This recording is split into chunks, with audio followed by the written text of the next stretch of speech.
नमस्कार दोस्तों, स्वागत है आपका केमवर्स में, जहां हम मेडिसिनल केमिस्ट्री को आसान, रोचक और बिल्कुल स्पष्ट तरीके से समझते हैं।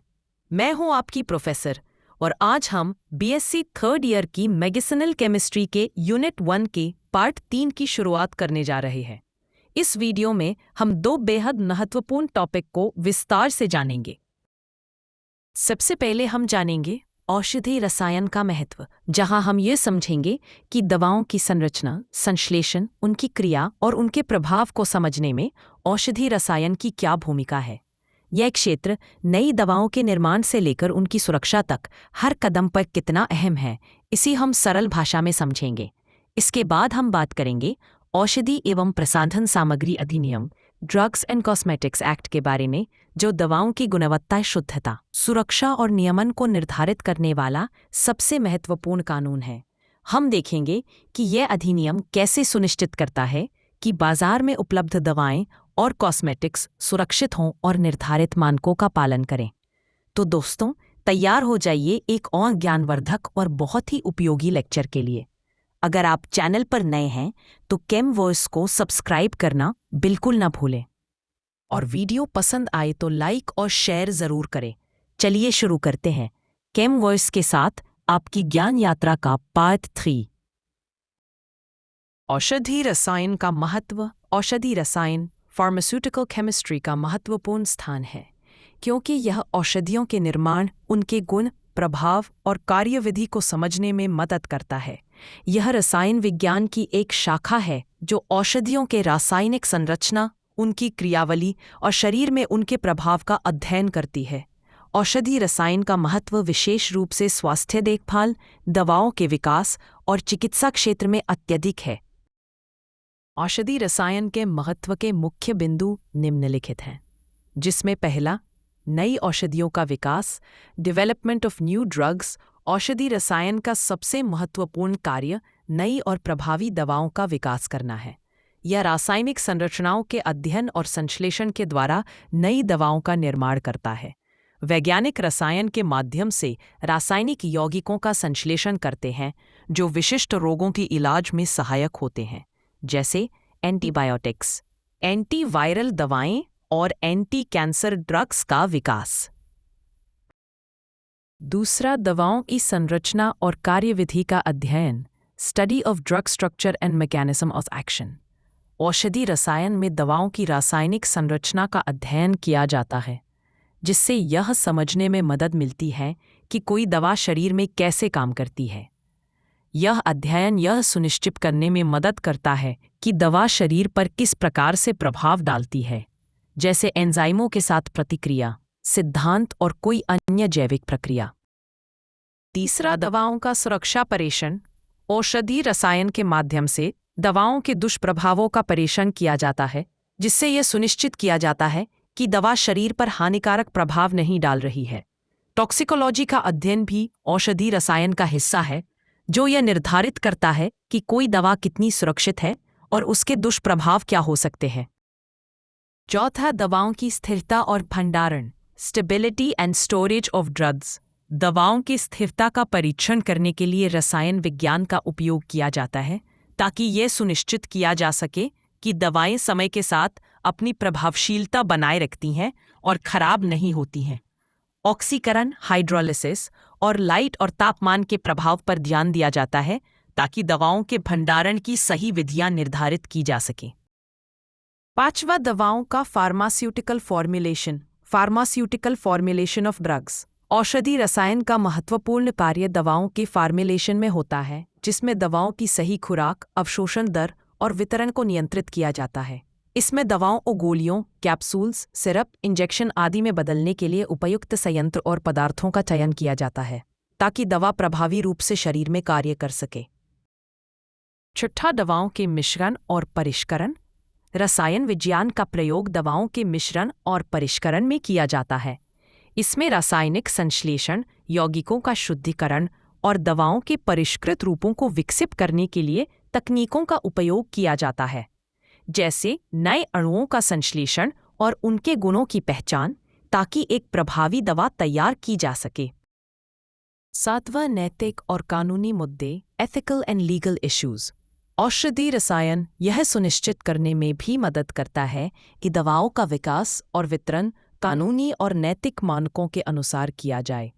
यह सुनिश्चित करता है कि दवाएं केवल वैध और सुरक्षित विधियों से ही निर्मित और वितरित की जाएं, जिससे मरीजों को सुरक्षा बनी रहे। आठवां, औषधि के दुष्प्रभावों का अध्ययन, study of side effects of drugs. औषधि रसायन का एक अन्य महत्वपूर्ण पहलू दवाओं के दुष्प्रभावों का अध्ययन करना है। किसी भी दवा के शरीर पर नकारात्मक प्रभावों का पता लगाने और उन्हें नियंत्रित करने के लिए रासायनिक और जीव विज्ञान के सिद्धांतों का उपयोग किया जाता है। इसके परिणामस्वरूप दवाओं को सुरक्षित बनाने के लिए जरूरी संशोधन किए जाते हैं।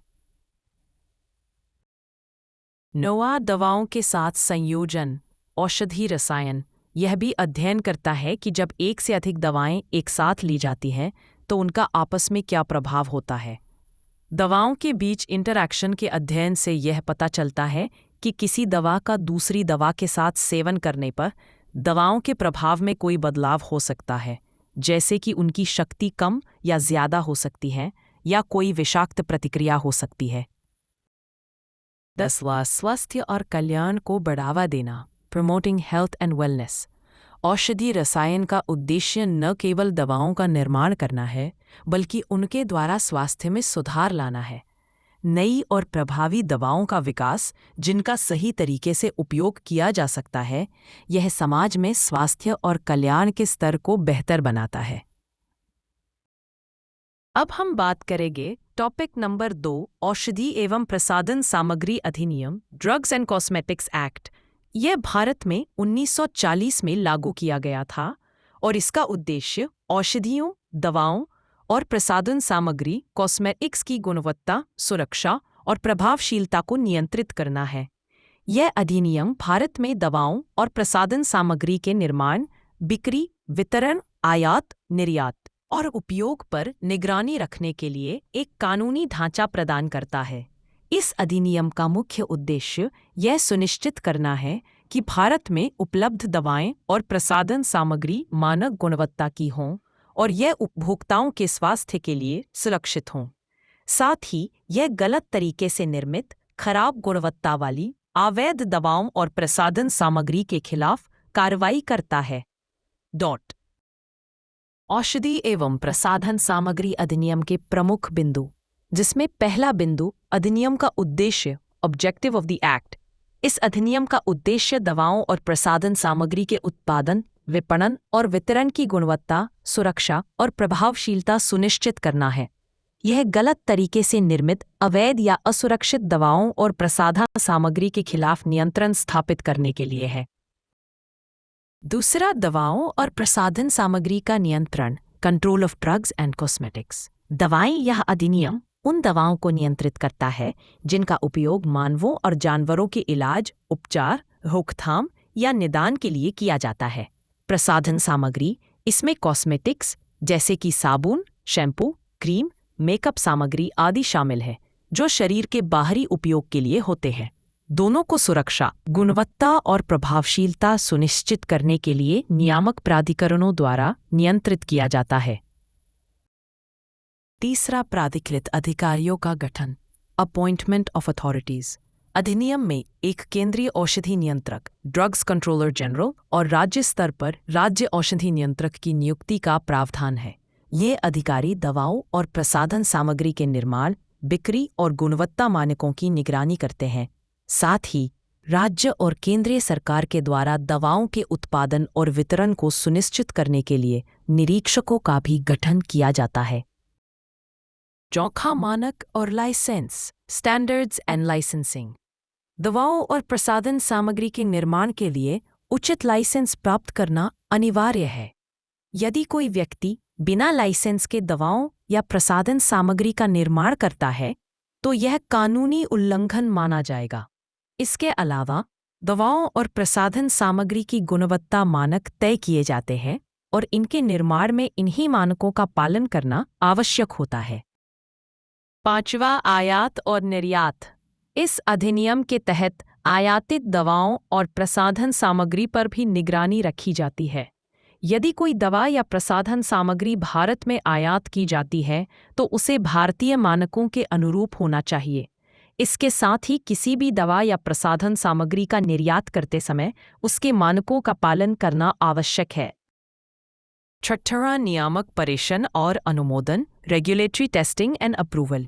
नए दवाओं और प्रसाधन सामग्री के उत्पादों को बाजार में लाने से पहले उनका परीक्षण और अनुमोदन किया जाता है। इसके लिए क्लिनिकल ट्रायल्स और गुणवत्ता परीक्षण आवश्यक होते हैं। दवाओं के परीक्षण के लिए अलग अलग फार्मास्यूटिकल लैब्स और प्रयोगशालाएं स्थापित की जाती हैं, जहां दवाओं और प्रसाधन सामग्री की गुणवत्ता की जांच की जाती है। 7वां दवाओं और प्रसाधन सामग्री की सुरक्षा, safety of drugs and cosmetics. यह अधिनियम दवाओं और प्रसाधन सामग्री की सुरक्षा और दुष्प्रभावों की निगरानी भी करता है। अगर किसी दवा या प्रसाधन सामग्री के दुष्प्रभाव सामने आते हैं तो उसे बाजार से हटा लिया जाता है और उसका प्रयोग बंद कर दिया जाता है। यह अधिनियम उपभोक्ताओं की सुरक्षा सुनिश्चित करने के लिए दवाओं और प्रसाधन सामग्री के प्रभावों पर निगरानी रखता है। 7वां दवाओं और प्रसाधन सामग्री की सुरक्षा, safety of drugs and cosmetics. यह अधिनियम दवाओं और प्रसाधन सामग्री की सुरक्षा और दुष्प्रभावों की निगरानी भी करता है। अगर किसी दवा या प्रसाधन सामग्री के दुष्प्रभाव सामने आते हैं तो उसे बाजार से हटा लिया जाता है और उसका प्रयोग बंद कर दिया जाता है। यह अधिनियम उपभोक्ताओं की सुरक्षा सुनिश्चित करने के लिए दवाओं और प्रसाधन सामग्री के प्रभावों पर निगरानी रखता है। 9वां संचार और सार्वजनिक जागरूकता, कम्युनिकेशन एंड पब्लिक अवेयरनेस। यह अधिनियम उपभोक्ताओं को दवाओं और प्रसाधन सामग्री के सही उपयोग के बारे में जागरूक करने के लिए सार्वजनिक शिक्षा की दिशा में भी काम करता है। दवाओं के सही उपयोग, उनके दुष्प्रभाव और सेवन के तरीके पर सार्वजनिक सूचना देना महत्वपूर्ण है। 10वां दवाओं की बिक्री और वितरण, sale and distribution of drugs. दवाओं और प्रसाधन सामग्री के बिक्री और वितरण के लिए भी विशेष नियम बनाए गए हैं। इसे फार्मास्यूटिकल स्टोर और प्रसाधन सामग्री की दुकानों पर नियंत्रित किया जाता है और केवल लाइसेंस प्राप्त विक्रेताओं को ही यह अधिकार दिया जाता है। दवाओं की बिक्री केवल उचित पेशेवरों और लाइसेंस प्राप्त व्यक्तियों के द्वारा ही की जा सकती है। धन्यवाद दोस्तों, आपने हमारा मेडिसिनल केमिस्ट्री पर आधारित यह वीडियो अंत तक देखा। इसके लिए हम आपके बहुत आभारी हैं। हमें उम्मीद है कि इस वीडियो से आपको औषधीय रसायन विज्ञान, उसके सिद्धांतों और महत्व को समझने में मदद मिली होगी। अगर आपको यह जानकारी उपयोगी लगी हो तो वीडियो को लाइक करें, अपने विचार कमेंट में बताएं। नोट और चैनल केमवर्स को सब्सक्राइब करना न भूलें ताकि अगला वीडियो आप सबसे पहले देख सके। आपका साथ ही हमारी सबसे बड़ी प्रेरणा रहे। धन्यवाद और मिलते हैं अगले वीडियो में।